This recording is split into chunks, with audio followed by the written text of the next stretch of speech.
જય માતાજી બધાને. કેમ છો બધા? આનંદમાં?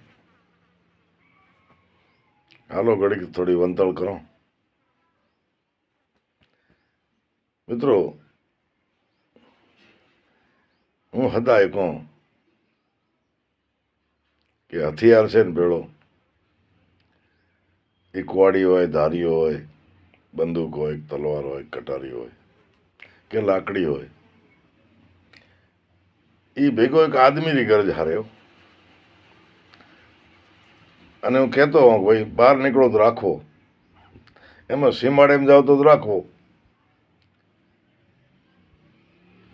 હું હદાય હાથમાં હથિયાર કુવાડી બીજી લઈને સીમાડે જાઉં, વાપર્યો કોઈ દી નથી, પણ હિયો ભરેલ હોય કે મારે હાથમાં હથિયાર છે.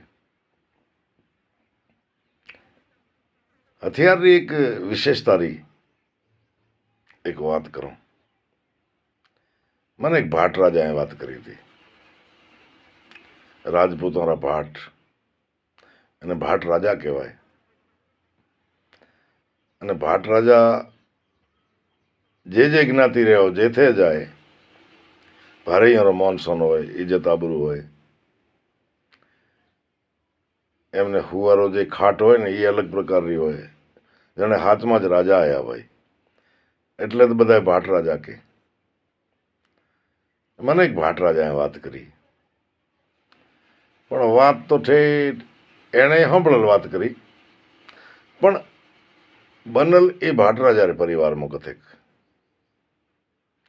હવે એમની ત્રીજી ચોથી પેઢી હોય કે જે હોય, એ ભાટ રાજા કે અમારે દાદા કે પડદાદા રાજપૂતરા ભાટ, અને અમારે થળપારકરમાં રાજપૂત ઘણા, ઠેઠ અમરકોટ, અમરોટી, આ બાજુ થળપારકર, ઠેઠ સિંધને હોંતે સુધી રાજપૂત ઘણા બધા. એટલે ભાટ રાજા એ ચોપડા બીજા લઈને આવે, નામ માણતા હોય, જૂને પરિયારે વાતો કરતા હોય. પરિયા પરિયા એટલે પેટે. એ આનંદ આવે, માણસોને આનંદ કરાવે. એ રાજપૂત આપણે કોળરી બધી ગૌરવ ગાથા સાંભળે, સુરવીર થઈ ગયા હોય, સતે થઈ ગયા હોય, દાતાર થઈ ગયા હોય, એ બધી વાતો સાંભળે. અને પછી ઠાવકી એવી ઓઢામણી પહેરામણી કરી અને એમને વિદાય કરે. એટલે એ ભાટરાજા વાત કરે કે અમારી 3-4 પેઢી પહેલા અંગ્રેજોનો શાસન હતો એ વખતે, અને રાજસ્થાનમાં પણ મોટા મોટા ઠકાણા એ પણ આ ભાટ રાજારા જજમાન કહેવાય કે જે હોય એ હશે. ભાઈ ભાટ રાજાએ એક રેવોલ્વરનું લાયસન્સ લીધેલ અંગ્રેજો પાસેથી, અને રેવોલ્વર હદાય ભેગો રાખે. અને જ્યાં જવું હોય ઊંટ ભાડે કરે, કારણ કે ભાટ રાજાને આવક તો ઘણી હોય જ. ઊંટ ભાડે કરીને એક ગામથી બીજે ગામ, જૂને વખતમાં તો ઊંટ જતા પરિવહનના સાધન, એક ગામથી બીજે ગામ જાવ ઊંટ ઘોડા. એમ કરતાં કરતાં પારકરમાં થળમાં એમના જે જજમાન હશે એ બધા પાસે સારી એવી ઓઢવણી લીધી. 2-4 મહિના એ થળપારકરમાં ઢાટમાં એ ભાટ રાજાએ વિતાયા. એટલે સુખી રાજપૂતો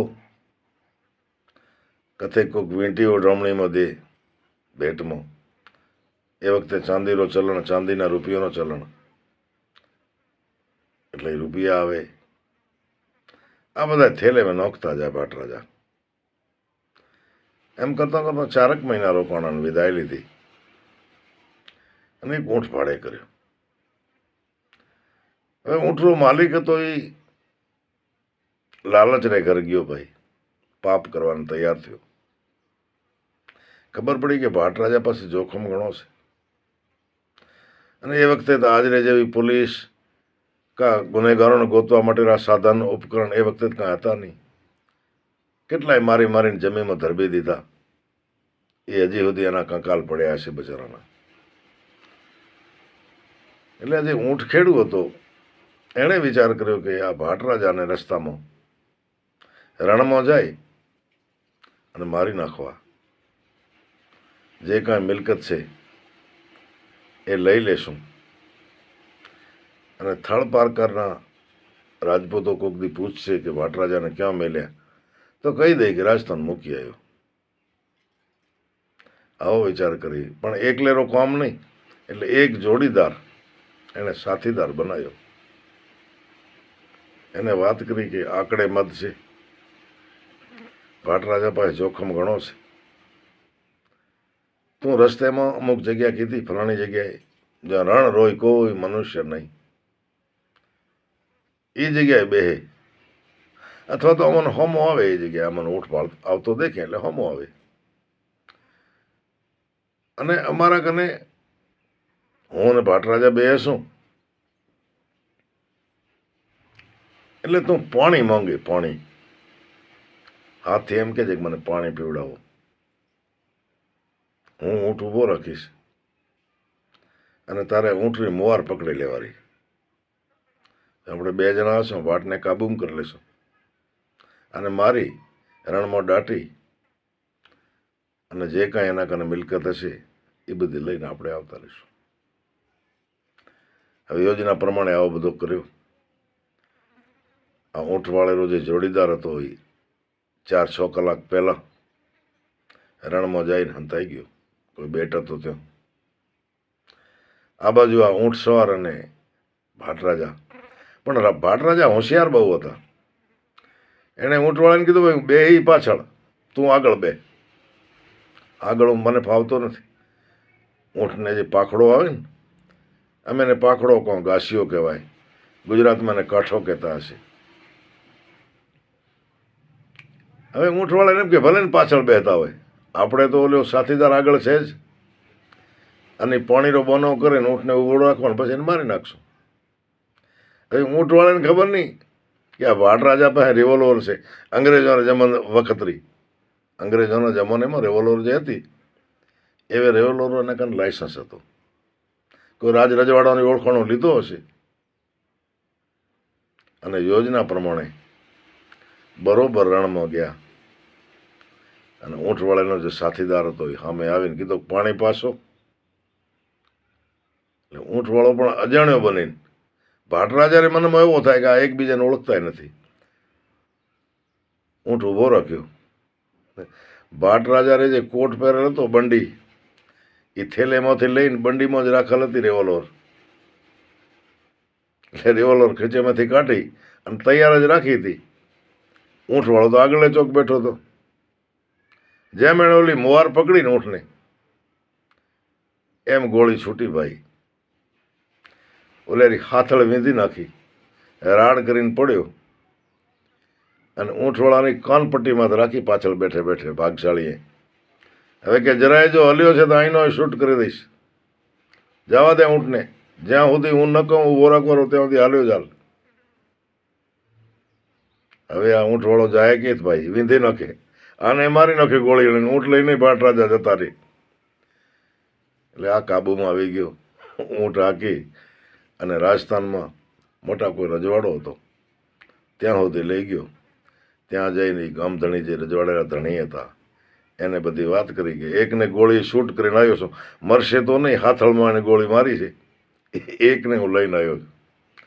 પછી તો મિત્રો એ જે ગામધણી હતા રજવાડેવાળા, એમણે અંગ્રેજ પોલીસને જાણ કરી, એને ગ્રેફતાર કરાયો, એને સજા કરાવી. આ વાત મને એક ભાટરાજાએ કરેલી, મને ખૂબ પસંદ આવી. એટલે તો હું કહું છું કે ભાઈ હાથમાં અગર હથિયાર છે તો સમજો સાથે એક ભાઈ છે. ભાઈ સમજણ પડી ને? તો આપ સૌ જે આપણા ઘરેમાં હથિયાર હોય, મેં કીધું આમ કોડી હોય, ધારીઓ હોય, તલવાર હોય, કટારી હોય કે લાકડી હોય, પણ હથિયાર રાખવો જોઈએ. 100 દી ભારું પડો ને તો કોક દી કામ આવે. જેમ ભાટ રાજાને કામ આવ્યો. ભાટ રાજાને થેલે મેં રોજ રિવોલ્વર પડી હતી, ન તો ન કોઈને બતાવી કોઈ દી, પણ સંકટે સમય કેવી કામ આવી. આ એક દાખલો મને અને આપને છે. તો મળશું કોઈક બીજી વાતમાં, ત્યાં સુધી જય માતાજી.